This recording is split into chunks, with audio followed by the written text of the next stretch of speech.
whisper into group chats, or there by the pharmacy counter when you're asking, do you have morning after pill? You're not so sure if you say it loud. Is the pharmacist so chilled?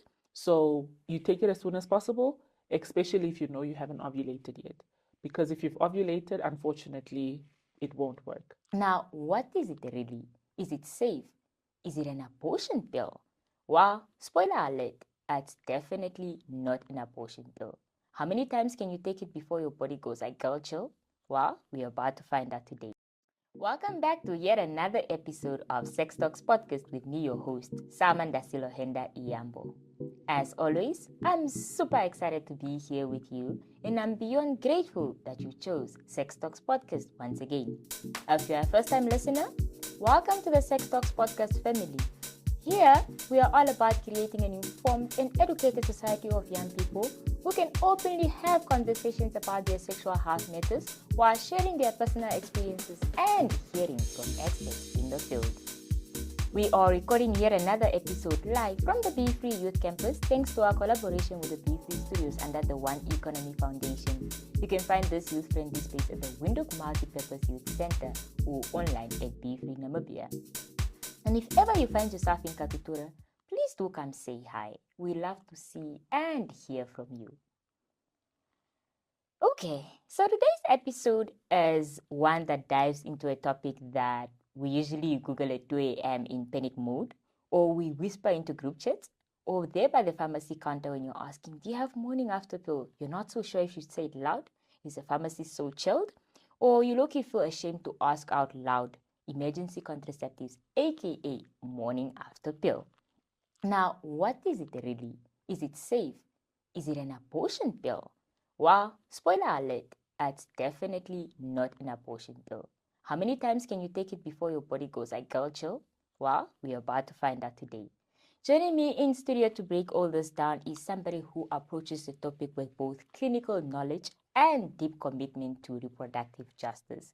Her name is Tuli Kamati. She is a Namibia medical trainee who's currently completing her clinical rotations at Levi Mwanawasa Teaching Hospital in Lusaka. She is also the founding director of Reproductive Justice Namibia, a youth-led organization championing SRHR. Well, by this point, I expect you guys to know what SRHR stands for because we've come quite a long journey across Southern Africa, and a junior research fellow at Affirmed Research Institute, investigating systematic barriers to endometriosis and fibroids care in Namibia. Well, I love the fact that we're doing this episode today because we've had a conversation around fibroids and endometriosis, and today is about, well, morning after pills, so we're definitely on the right track. Whether it's at bedside, in the field, or community spaces, Tuli is passionate about gender equity, trauma-informed care, and ensuring health systems work for everyone. Tuli, welcome to Sex Talks Podcast. How are you doing this afternoon? I'm doing great, Salma. Thank you so much for having me. I mean, it's long overdue. It has For been. background context, I know Tuli and I've worked with her quite a lot of times, given that she is who she is in SRHR space in Namibia. But diving into this conversation today, what exactly are emergency contraceptives, like that morning after pill that we all run to or whisper about at pharmacy counters? So morning after pills are classed under Plan B if we're keeping it plain language. So they're pills that prevent ovulation. Emergency contraceptive, if I can say, you use the word emergency contraceptive. So think of it as you jumped out of the plane. It's like a parachute, basically. So it stops ovulation from happening. So, for example, you had sex, the condom broke, or you had unplanned, unprotected sex. That's when you use the emergency contraceptive. Well, so how soon do I need to take this? You're like, it's when you jump out of a plane, like when you gave the example of the parachute. That often happens unplanned. Is there a time frame as to how often I can be able to take, how soon after the incident has happened that I should be able to take this morning after pill or emergency contraceptive? So the most commonly found ones, I would say as soon as possible. And I know most ladies these days have apps on their phones, let's say Flow, Clue. I don't know about the others. I think some phones have inbuilt apps where you can track your cycle. So you take it as soon as possible, especially if you know you haven't ovulated yet. Because if you've ovulated, unfortunately, it won't work. Wow. Maybe we need to go backwards slightly. Yes. What do you mean when you've ovulated? Let's give us a background of what ovulation So is, because this is definitely an informative episode for many of us. So ovulation is when you release the egg, basically. You're ready for the egg to meet the sperm. So if you so happen to have, like we said, unprotected sex, the egg has already left the chamber and it's now ready to meet the sperm, the successful sperm, right? The environment is very conducive for fertilization. So that's what ovulation is in simple terms. So there are two types of emergency contraceptives. There's one that can work up to 72 hours. There's one that can work up to 5 days. And there's also now one where if ovulation has taken place, you can do an IUD insertion. So there's those three options. So most commonly to people, let me just say the youth, everybody, let me say Namibia that ovulates or that has the uterus, mostly you'll only have access to the levonorgestrel, the 72-hour one, which is when ovulation hasn't taken place. So a lot of people aren't really educated on the one for 5 days that can work up to 5 days, or that you can go to the hospital or the clinic to get an IUD insertion referral, which would completely stop the sperm from meeting the egg. I'm very curious to find out and to see if I understand this correctly. So if I'm ovulating and I had raw sex, Yes, that means kucha, don't go waste your money there by the pharmacy for you to get the 72 days one, the 72 hours one, or the 5 days one. It's not going to help. Is that what we're saying? so not definitive. So there is a chance that it will fail. So the percentages are 1 to 2%. It also depends how far along you're in your ovulation and when ovulation took place. So say for instance, this is day 1 Of ovulation. You're right on the cusp of the possibility of it actually helping or working. Yes, that's why we say as soon as you know that you've had unplanned, unprotected sex, or the condom broke, or your barrier method didn't work, take it as soon as possible so that you avoid any complications, and ensure that you also take a test within a week, 7 days or so. This is the moment where when you pull out, you must pray. Or when the barrier method is not working, then you must pray and run, because now you're like, is that 1 to 2% chance? Could it be me? Yeah. Or will they be 9 months later? We all see that scene in the movie of a few months later. Now, Tuli, some people think that taking a morning after pill as having an abortion. And I know I've said this in the introduction, spoiler alert, it's not. But can you maybe explain it further as to why this does not constitute as an abortion? Okay.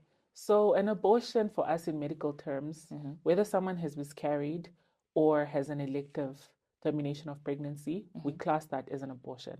So an abortion is when we terminate a fetus or the dispelling of a fetus. So this means that the egg has been fertilized, it has successfully implanted, and the gestational stage has started. That's when you can class something an abortion. If you're already pregnant and you take a morning after pill, it will not work. It will not terminate the pregnancy. It will not harm the fetus in any way. So you can't call emergency contraceptive an abortion. So, yeah. I think it is one thing that I want us to be able to take away from that is if you're already pregnant, the emergency contraceptive cannot save you. So it doesn't help in taking it. The only time you can take it is immediately after you've had unprotected sex or your contraceptive method has failed.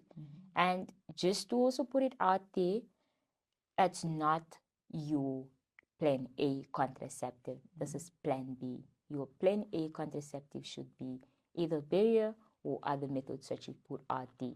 Because now it leads me to how often should I take a morning after pill? Can I take it this month, the next month, the month after? When does the body give up as to when it can be able to take this? So as clinicians, I think there's a myth out there that, oh, if you use it long term or if you use it a lot, it will fail or whatever. The reason why we always advise when you come in for emergency contraceptive to say that this can't be, that's why we're calling it a plan B, not plan A. So you can take it as many times as you want. The only thing is that it will mess up your cycle. And sometimes because of how your cycle has been messed up, you might also not know how to calculate when you're ovulating and when you're not ovulating. So there's some decreased efficacy within taking it over extended periods of time. But there is no studies that show that, oh, you can only take it once a year or only twice a year or only 3 times a year. It's an emergency contraceptive for a reason. You use it in an emergency situation. I'm thinking about it to say that if I used it in January, I can use it in February, I can use it in March, April, May, June, so 12 months a year. It's still possible that it protects you. It's just that it's not advisable. Yes, right? Yes. Wow, I didn't know that. I thought you could only take it like 3 times a year. So clinically, I wouldn't advise someone to take it more than 3 times, like you said. But that's because causation doesn't equal, what's the word? Cause and effect. So that's more the clinician trying to protect you, your hormone levels, your cycle, everything needs a balance. And so by the time you've used it by the 3rd time, your healthcare provider should have had a discussion with you about something that's more long-term and effective for you so that you don't put yourself in, I don't want to say harm's way, because emergency contraceptives, again, they're villainized, but they're not harmful in that way, although all medications have their side effects. So whether you use it once, twice, or 3 times, you might experience side effects the first time, not the second time, but you can take it as many times as you need to, although it's not advisable. All right, thank you so much for that clarity. I love how you've mentioned side effects. What are some of the side effects that one can actually expect after taking those emergency contraceptives? So usually it's gastrointestinal side effects.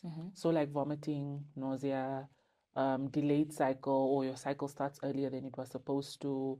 And that's why you need to ensure when you take it, if you vomit, that means it didn't stick. You need to take another one. And some antibiotics also interact. And this is where my pharmacokinetics or pharmaceutical knowledge fails me. But there are certain antibiotics, certain medications that interact with the pill, the emergency contraceptive pill, that will render it ineffective, or even just with regular long-term contraceptives. So you need to really ensure that when you go to the pharmacy, you ask the right questions. You shouldn't be shy, because this is about your body autonomy. This is about you making an informed choice on whether to procreate or not. So side effects, usually it's nausea, which is the most common. So you might throw up the pill, meaning if you throw up, you need to take another one. And then we have delayed cycle, or you might find that your cycle might not come that month, or it will maybe come twice that month, or it will come later. So a disruption in your cycle. Amazing. Yeah. Now, I love the fact that you're a feminist at heart, and I know you in real life, but we have this situation of, as you've gone to the pharmacy and you bought it once, they ask you for your ID. Yeah. And if, let's say in the case where I actually vomit and I need another pill, would they really give me another pill if I go back to the same pharmacy? So they're not supposed to deny you care, first of all. So if you do go back and you tell them I vomited, they are supposed to give you another one. Most pharmacies, I think, just from talking to people within the communities, within just being in feminist spaces, in SRHR spaces, we know that there's a lot of stigma. There's a lot of shame. There's a lot of negativity towards people choosing to use contraceptives in general. They sort of like slut shame or whatever the case may be. Know that as somebody who is administering the pill to you, they have a practice number. You have the right to report that person if they do not give you the care that you need, if they deny you the care that you need. Now, I'm not saying be litigious, because I'm not a litigious person, but I think a lot of people don't know their rights. If we have a patient charter, I'm sure that's also something that's spoken about here at the Be Free campus, because I know they offer clinical services. There is a patient charter on how you're supposed to treat patients. So if someone comes in, or if you go into a pharmacy and you feel that the person did not give you the care that you needed, you're very welcome to ask for the manager or the responsible pharmacist and lay a complaint. Because it's 2025, people are having sex, people are allowed to, not use barrier methods, although we don't advise, we advise against it. But sometimes it's a mistake, sometimes it's something you overlooked, you weren't expecting to do it. So it's supposed to be a safe space, a judgment-free space. So if you go into a pharmacy and you get the pill and you vomit, you can go back and tell them that I vomited, therefore I need another one, and they're supposed to give you another one.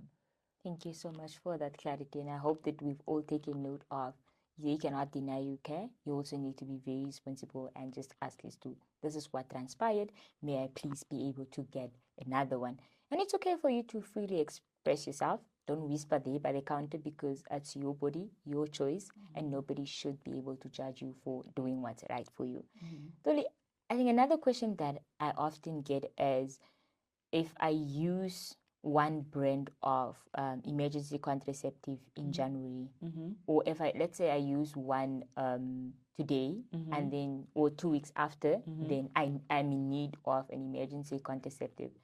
Very rare occasion, but we all know how it gets and things happen. Would that have an effect on me if I use different brands?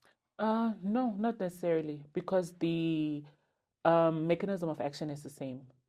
So it won't have an effect on you. They do the same thing, but you have different types of painkillers that are non-steroidal that do the same thing. So with contraceptives or with the emergency contraceptive, it's the same thing. You might not find the same brand that you were given the first time. So if you find another one, the pharmacy will know which one to give you. So the brands don't really matter. The mechanism of action is what matters by preventing ovulation. Okay.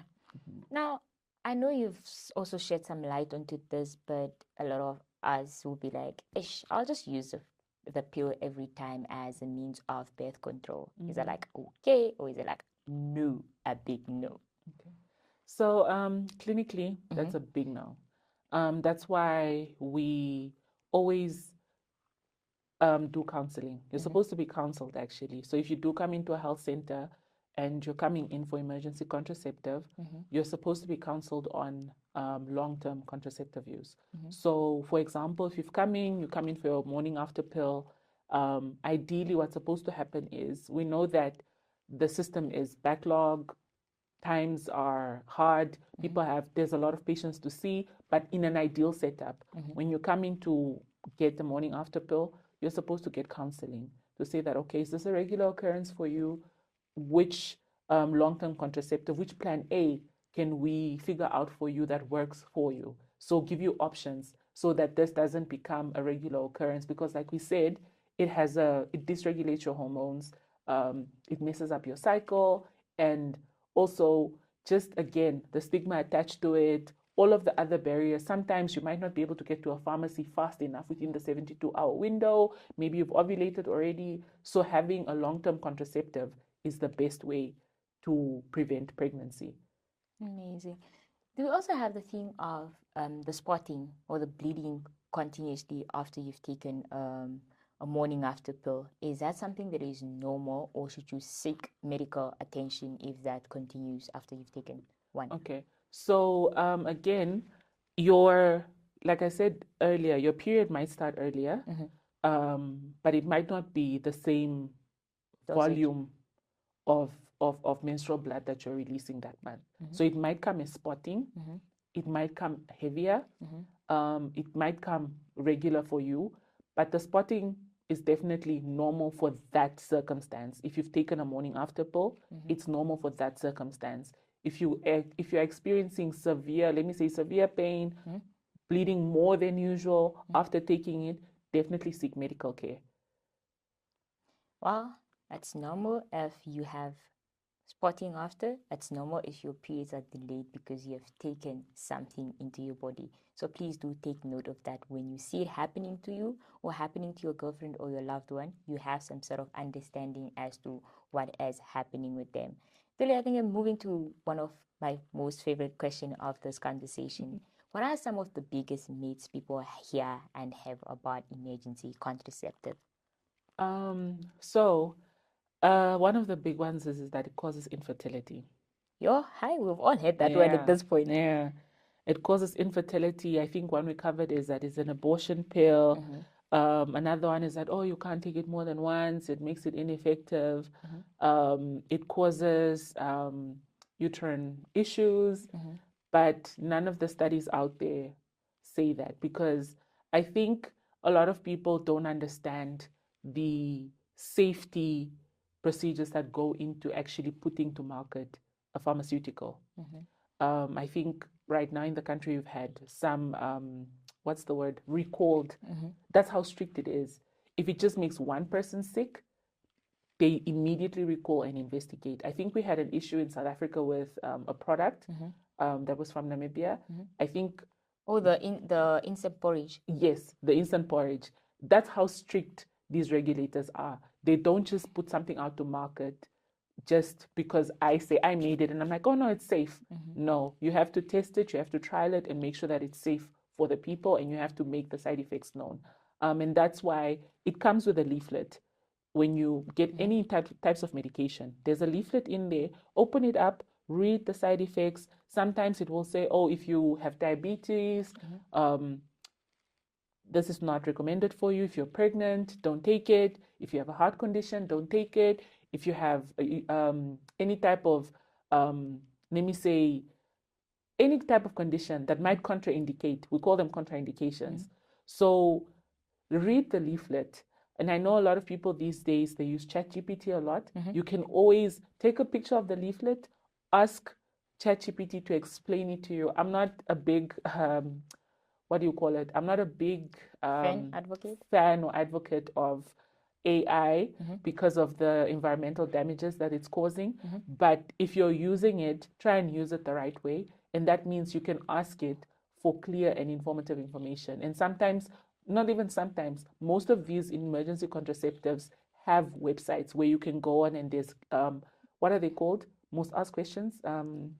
Frequently asked questions. Yes. So you go under there and you educate yourself even before you take it. You can go and read everything and educate yourself and see what are the side effects, what are the myths, all of that. They're usually answered under those FAQs. So infertility, that's a big no. That's a huge myth that has been propagated by, I don't want to mention the group of people, but it's a huge myth that has been propagated by so many years. I think even people of my mother's generation believe that. We're big fan of. The reason why they can't conceive is because of those contraceptives that they've been taking as kids. Exactly. Now, let's speak about, before we speak about access, keynote, side note, please read the leaflets you find in these emergency contraceptives in anything that you buy or utilize or consume. It's very important for you to please read so you know what you're signing up for. Do as much research as you can, because the more informed you are, the better you are able to seek for care and the better you are able to say that something is wrong. Now, in terms of access to emergency contraception in Namibia, where can one go to seek such? Are they free? And what is the process looking like when you are going to the clinical pharmacy? What can they expect? So we know we have, now I've forgotten the term, but we have free healthcare in this country. So ideally, as someone who doesn't have medical aid or who doesn't have the finances to go to a private pharmacy, you go to your local clinic, you see the nurse, you get triaged, and then they're supposed to, usually what they do is they'll do a pregnancy test, which is to certain that you're not pregnant. They'll ask you about your last menstrual period. They'll do, the regular questions that they usually ask. And once they've done that, it comes back negative. They're supposed to give you the prescription. You go to the pharmacy with your health passport, and you get the morning after pill. If you have the access to medical aid, Normally, what you do is you can ask your doctor to write you a prescription. You go to the pharmacy, you pay for it. I think it's on medical aid, it should be, I think your co-payment is less than $10. If you're paying cash for it, that's if you have, now we're talking about class again. If you have the money for it, then you can go straight to the pharmacy without a prescription. It's usually, I think, $80 to $100, depending on which brand you're getting. Sometimes you can find it at $100. Yeah. So it's usually less than 200, less than 100 or so. So those are the price points. But for the regular community member who just needs one, you can go to your clinic. Obviously, like I said, there's backlogs, lines, and all of that. Sometimes you might not find stock. They might give you the script that you take to a private pharmacy, meaning you have to pay cash. So those are also now barriers to access. So because they're not cheap, like $80 is not cheap. Yeah, that's quite true. Yeah. Or you can be able to come to the BFU Youth Campus. We are located in Budal Street at the Windhoek Multipurpose Youth Center, and you can be able to see our nurses and doctors here to be able to give you the best medical advice that you may need as a young person. And we are open from Monday to Friday, 8 o'clock to 1700 hours. You can make a call to via our telephone to see how the queue is looking, and you should be able to make a booking for yourselves. Well, my next question is going to be around contraception or emergency contraception failing. We have this thing of I wasn't ovulating, but it didn't work. Or you have a situation of a few months later you have a child. What are some of the other contributing factors that can come or that can cause it to fail? So we talk a lot about hormonal regulation. It might be that your progesterone levels were high. It might be, like I said, you're on other medication that countered the effectiveness of the emergency contraceptive. That's why, again, like it's important to read the leaflet. It's also when you're going to the pharmacy or when you're talking to the nurse or the doctor, you tell them, they'll usually ask you, are you on any medication? It's the same as when you're going on antibiotics. They tell you, oh, no, don't drink or don't do ABCD. Are you on any other medications? So that we can see what exactly is the best plan for you. Because sometimes you're on medication that will render the morning after pill ineffective, or perhaps at that time when you took it was already too late for you, because like you said, the perfect period is a 72-hour window. Maybe by the 70th hour it was already too late and the sperm had already, you've ovulated, it has already passed through your fallopian tubes. So there's so many things that can go wrong, but clinically I can just say that maybe it's medication that you're on, maybe it's hormonal dysregulation, maybe it's you threw up and you didn't think that you throwing up means that you throw up the pill. It could be that many other various, I don't want to speak too much on it because I'm not that informed about the pharmaceuticals, but those are the main ones that I can mention. So that's why it's also important after you've taken it to take a pregnancy test. Okay. Now, the big question, do emergency contraceptives prevent or protect one against STIs? Definitely not. The only thing that will protect you against STIs is condoms, so barrier methods. The condom, the femidom, those are the ones that will protect you from STDs. So don't use, I know even if you're on long-term contraceptives, a lot of people sometimes are like, oh, as long as I don't fall pregnant, or no, we get tested, but do you really get tested regularly? We have some STIs and STDs like HSV2, which is herpes simplex virus, which we know that one is the cold sore. And some people have oral sex. You might have an outbreak that's not very visible. So then you give your partner, oral sex, and then you end up with HSV2, which is genital herpes, or it's most known as genital herpes. So even that one, even when you wear a condom, sometimes just the rubbing off, the friction, that can also cause an STD, STI. So if the general STDs, STIs can only be prevented by condom use. You heard it here. So if you do intend on using emergency contraceptives, please do take note that They do not protect you from STIs, neither do they protect you from HIV and AIDS. Should you have had unprotected sex or your preferred method did not work, please do make sure to visit a clinic, your health provider, to ensure that you do get tested for HIV, you're able to get onto PrEP or PAP, and you take it from there to ensure that your health and well-being remains your main priority and you receive the care that you need. Now, let's speak about the shame that comes with taking this emergency contraceptive or morning after pill. If somebody is anxious or they feel they just took an emergency contraceptive, what advice would you give to them right now? Honestly, you're not alone. And I think a lot of times with stigma, it's perpetuated by its ignorance.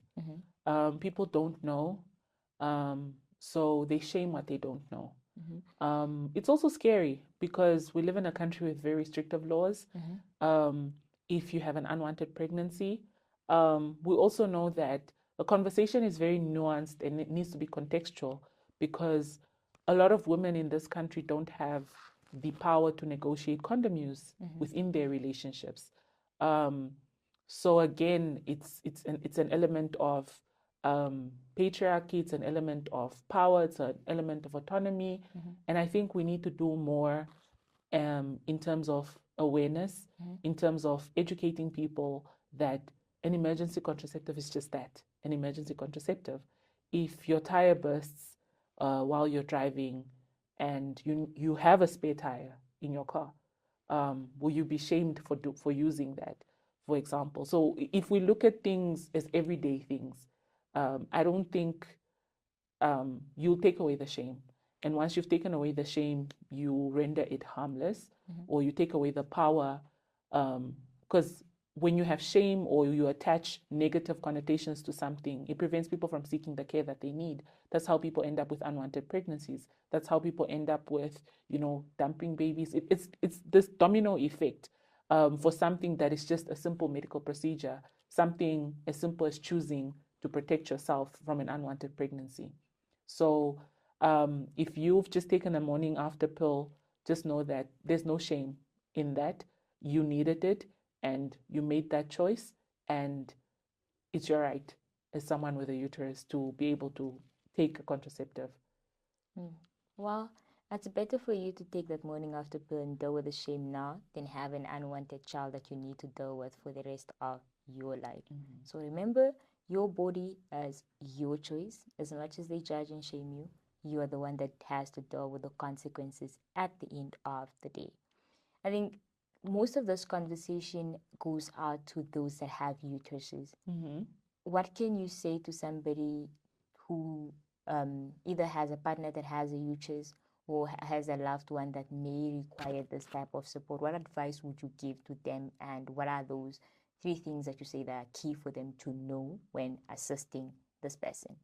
So first of all, I think it's always good. I know some pharmacies these days don't dispense them to male partners because there's this worry that, or there's instances where someone will basically drug the person with, we live in a very evil and toxic world. So usually most pharmacies don't dispense them to men, but some do. So I think the number one thing is sex comes with responsibilities. I don't believe in the old age adage that says, the consequences of sex is a baby, or did you think when you had sex, did you think you're going to get a TV? All of those.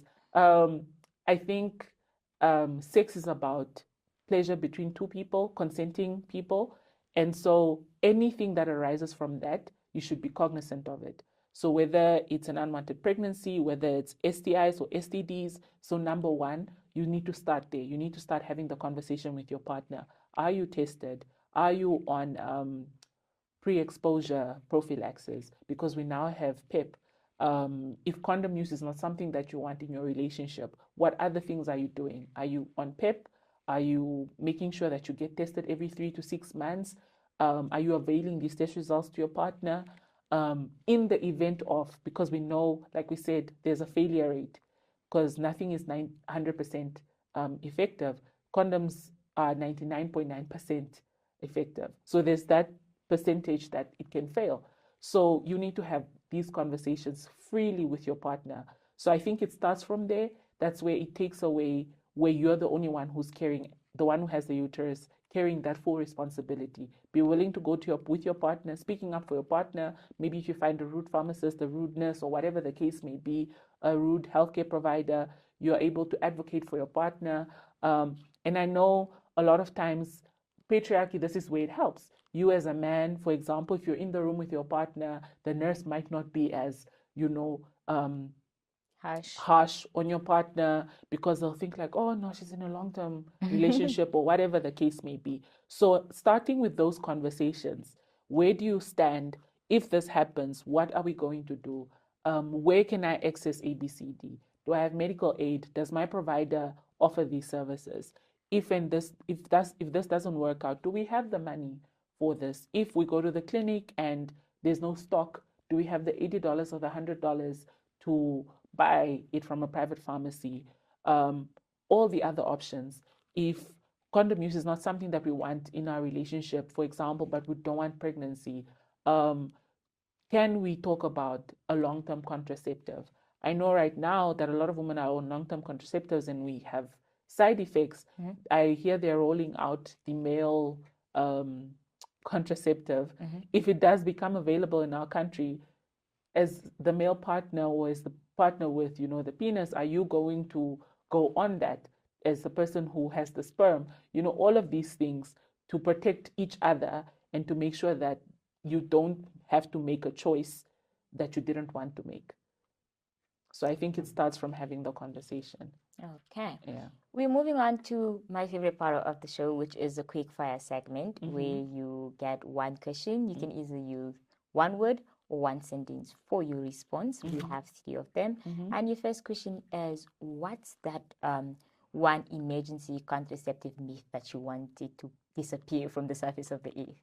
Literally, like I said, I think infertility, because that's a big one. Okay. Yeah. What's that one place in Namibia where one can be able to access free emergency contraceptive that every young person out there needs to know about? So any state facility, but since we're at Be Free campus. Okay. You can be able to come here at the Be Free Kids Clinic, which is located at the Be Free Youth Campus at the Multipurpose Youth Center in Katutura. Your last question is, what's that one thing that you wish every young person knew about emergency contraceptives? Oh, that's a hard one. It's safe. I love that. Yeah. That's very safe. Yeah. That's accessible to you, and it's your body. You can be able to make that choice.